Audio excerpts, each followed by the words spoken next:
Hi guys, so today we're in Castlebridge and this is the Church of Ireland Ard Column Church, and we have some very old tombs, headstones, and what we're going to do is have a look at some of them today and see what we can read. And we'll start here, this beautiful headstone we have in loving memory of Fanny Marie Francis, who departed this life the 27th of April 1926, and her husband Thomas Edward Francis died the 22nd of September 1934, and their son Loftus William Lebert, March 1972, in Scotland. That is a beautiful headstone there.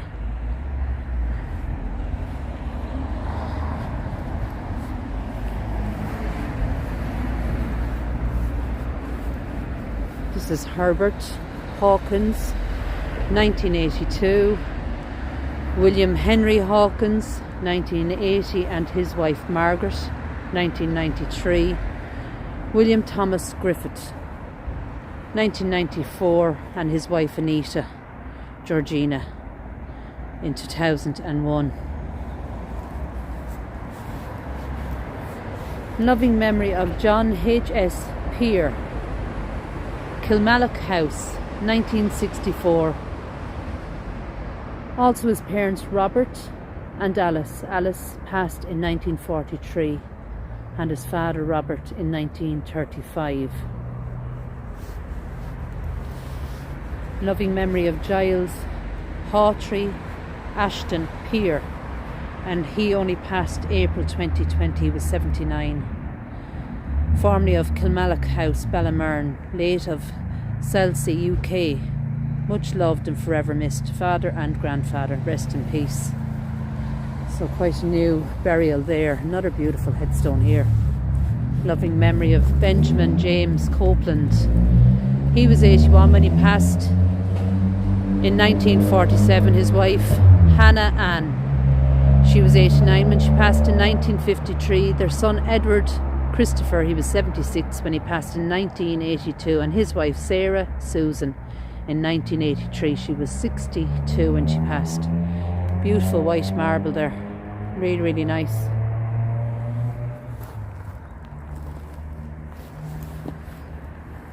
Another gorgeous headstone here. Samuel Hawkins, who died November the 11th, 1908, aged 82. His wife Elizabeth, 1912, aged 71. Their son Samuel, 1952, aged 90. His wife Sarah, 1972, aged 84. And their daughter Florence Beatrice, 1974, aged 57. We've more Hawkins here.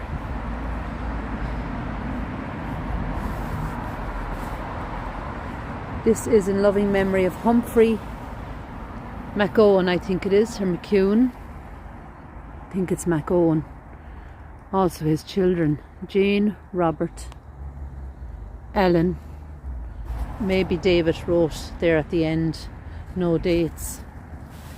This is another Hawkins, Samuel E. Hawkins, died 1986, age 74, and his wife Elizabeth Francis, 1977.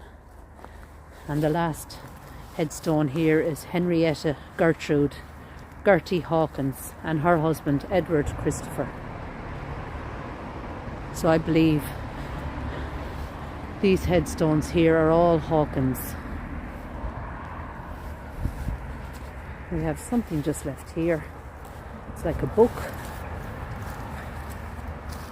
Might be too hard to read. We'll try with the flashlight, see if that helps. In memory of Thomas Eastwood, beloved husband and father and priest of this parish, born 1917 and died in 1996.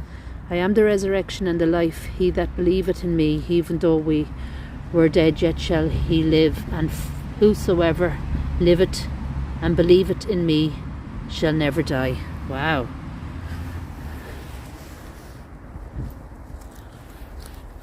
So we'll keep going. Wow, look at these. Now that is some rail. Wow, look at that. That is beautiful. Isn't that gorgeous? I don't think I've ever seen quite such a big rail. Unfortunately, can't read that. That is a pity. That is huge, and we have 2 headstones in there, and neither we can read.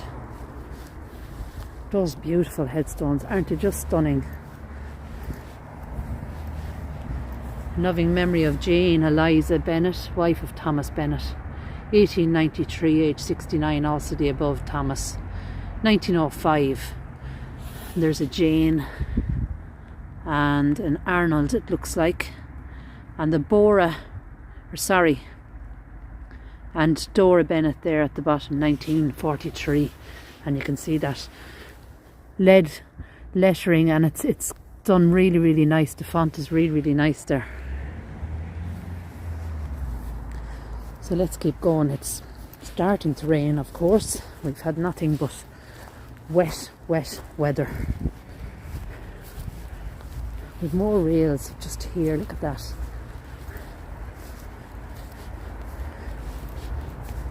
Wow. And the headstone, unfortunately, that belongs to this, as you can see, it's all after collapsing and breaking. But that was once a magnificent memorial there. Look at that. So we're kind of coming into around the back of the church. There's another headstone here. Let's have a look at this one.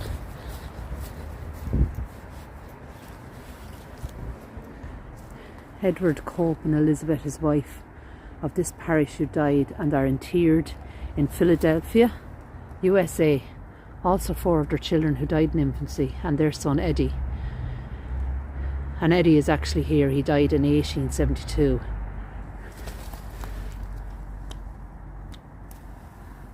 Eddie was only 14 when he passed, and he's interred here. That is sad. So Philadelphia, guys, USA, and he's under this huge tree. Rest in peace. We have another headstone ahead here, but it is covered in ivy, absolutely covered. You'll have to excuse the noise of the cars going by. It's kind of on the main road through the village. Now look at this. More rails, but there doesn't seem to be any oh, there is. Wow. Oh guys, I don't know whether you can see that. That is one of those old beautiful tombstones. It is completely covered in ivy, completely covered. Wow, and I would have missed that. I bet you can't even see that now but it stretches the whole way. And if I can find a photo to show you a similar one, I certainly will. Another excuse me, a tomb here.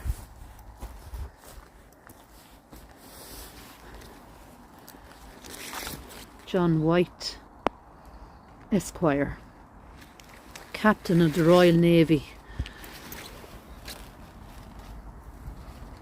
of Marion Place, South Sea, who died 31st March 1851,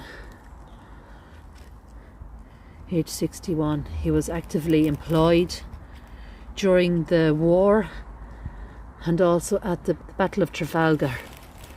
Also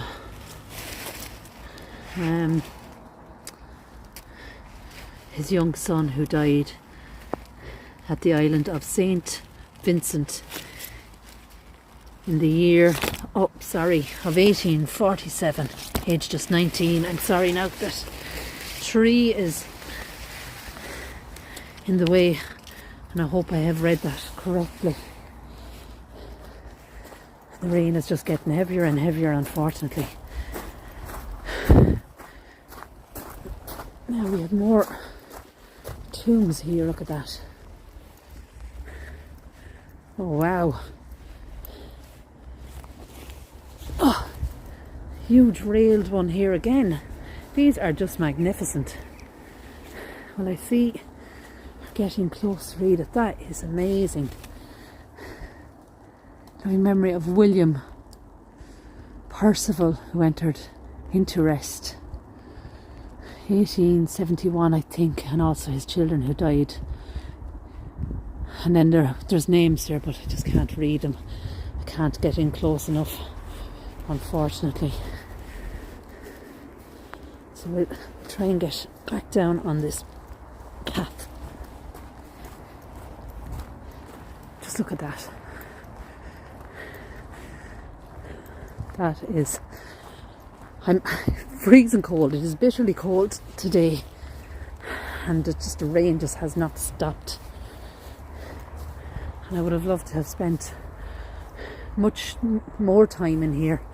Look at those, 3 of them beside each other. We've another one there, another one there. And this place is a place to come back to when it's in the summer, maybe. Sacred to the memory of Michael Stedman of Crossabeg, October 1872, also to Mary, his daughter. Her remains lie to the right of above, and also his wife. So to the right of above, that is strange.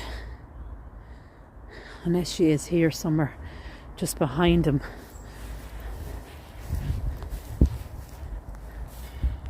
This is in memory of Thomas Weiser of Wexford, erected by his sorrowing widow. And then that writing gets very hard to read again. Loving memory of Rachel, who fell asleep in Jesus, 1906.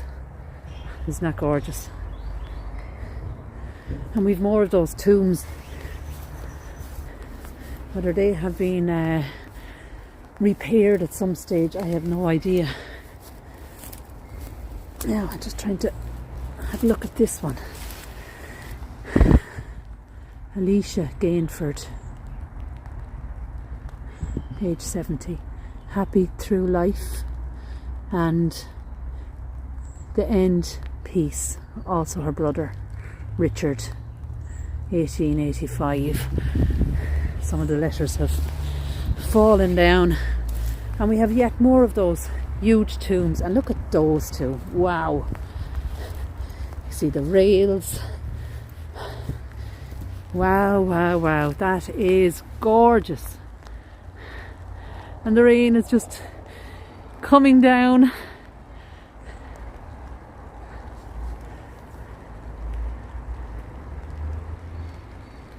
And the one beside it has like an urn on top. That rain is really heavy now. I can't even get in to shine a torch to give it a bit of light. There seems to be kind of like a gate. Let me see, maybe I'll get some information here. Loving memory of Elizabeth, excuse me.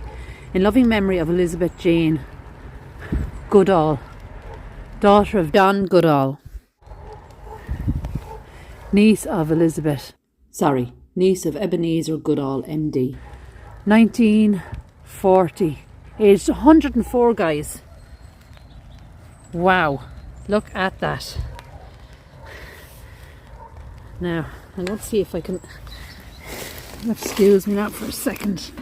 These are too magnificent not to be able to try and read. This monument has been erected by the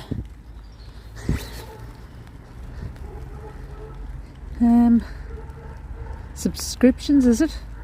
Friends of Perpetua, to the memory of Ebenezer Goodall, MD, who, having been for 34 years the medical officer.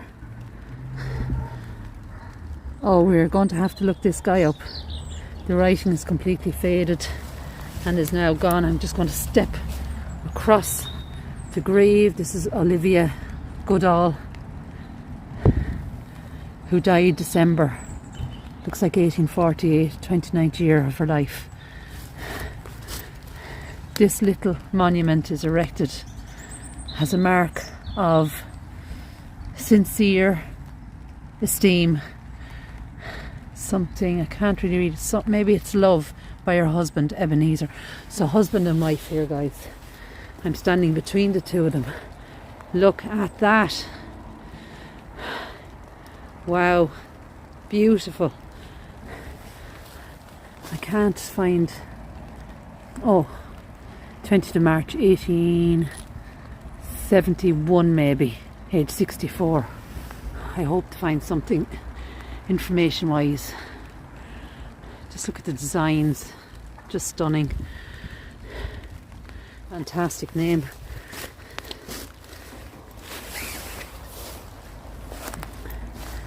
And we have so many here, and lots of those tombs just can't, unfortunately, be read, which is a huge pity. Mulrooney's here. Mulrooney. Wow, look at the size of this one. I think this is Mulrooney as well, 1886. Age just 6, guys. William Mulrooney, 7th of April 1886, age 6. Thomas Whitby Mulrooney, age just 3. In 1887 he passed. Henrietta, she was 20 when she passed in 1892, in loving memory of their brother Henry Nelson Mulrooney of Dublin. Died 13th of January 1941. Mary Jane Mulrooney, 1943. Elizabeth Sarah, 1954. William Thomas, 1966. Grace, wife of Henry, 1974. Suffered the little children to come unto me. And at the bottom, also Vivian Mulrooney, 1914 to 2000. And Gerald D. Mulrooney, passed in 2005. That is a huge headstone. And all those very young buried and named just there. Now that brings us to this structure, this family vault, and I've been told that it is the family vault of the nuns, and they were a very important family in Wexford and of Castlebridge as well. There doesn't seem to be any inscription of any kind on it. It is overgrown. We have, I presume this would have been the entrance just here. You can see the oval shape. It's like it's been, or the arched shape I should say. It's like it's been bricked up. No inscription. I wonder, is there anything here? No, this is for Rogers. Let's just take a look and then I will explain the importance of the nuns. The family surname was Nunn, and you may remember down in Cairn a number of months ago we went to a cemetery and there was only a few burials, and they were also related to the people that are supposed to be interred in this family vault. And you probably have heard of the Guinness Brewery and the Guinness drink. Castlebridge House was built around 1810 by miller and maltster Nicholas Dixon, father of the infamous 1798 rebel Thomas Dixon. The house was later bought by the Breen family, who commissioned the cast iron conservatory from Pierce's foundry in 1858. On his marriage to Barbara Breen, ownership of the Castlebridge house transferred to William Nunn, who also took over the Breen business and traded under the name W.B. Nunn. This was the start of a 150-year connection between the Nuns and the Guinness Brewery in Dublin.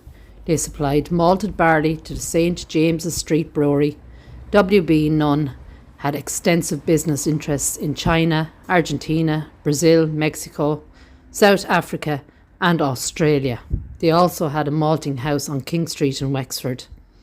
William died in 1918 and Castlebridge House came into the ownership of his nephew Joshua. It was in Castlebridge House in 1951 that Sir Hugh Beaver, then managing director of Guinness Breweries, on a shooting party to the North Slob, was unable to shoot any golden plovers and suggested that the bird must be the fastest in Europe.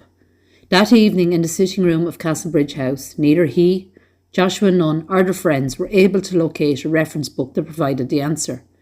Figuring it might be a great marketing ploy for pub goers to settle arguments and bets, Beaver decided to create one.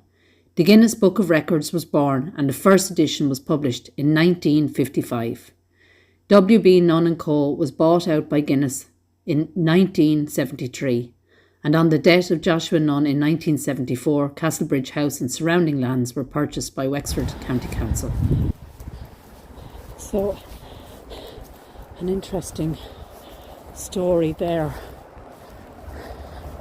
We have a few more headstones just here. We've Hawkins again. This is George Phyllis Maud Hawkins. In loving memory and gratitude for his life, Eric Lloyd Parks, OBE, Colonel of the Royal Engineers, 1898 to 1984. Also his wife Beatrice Mary Parks. She passed in 1998. So the Colonel of the Royal Engineers, wow. Barbara Margaret White. Neil Lewis, who died December 2002, widow of Herbert Cyril White of True Ornan, Cornwall, who died the 30th of August 1986. True Warnan Macra, is it? Very hard to read that. Maybe some of ye will know the proper pronunciation of that. A beautiful headstone here in loving memory of Robert T.C. Harvey of Kyle, born in 1930 and passed in 2015. Primrose Mary Brown beside him, passed in 2001. Just a simple marble cross, but nonetheless beautiful. These are the Harveys. More Harveys.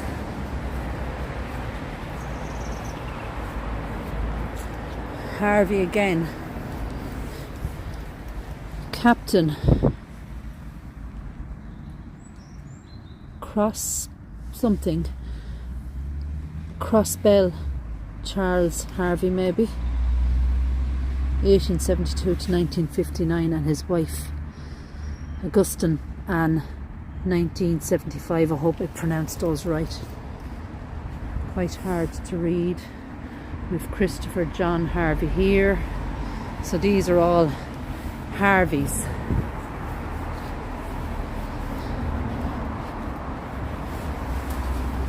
And you can see the sparkling, I think this is granite, a beautiful cross, all covered now in the bush behind it. But I don't see anything left to read. Very hard to read it. No, that's a pity. You see that it's kind of just, the weather is eating away on it. Kind of turns back to like a sandy feel.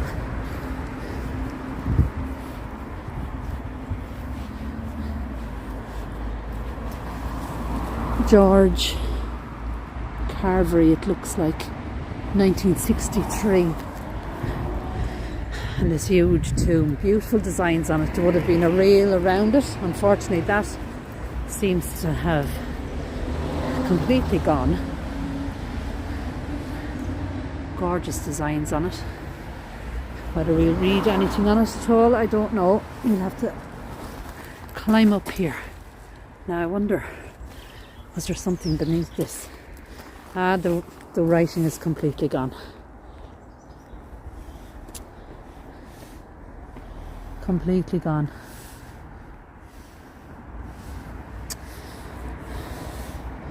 That is a shame.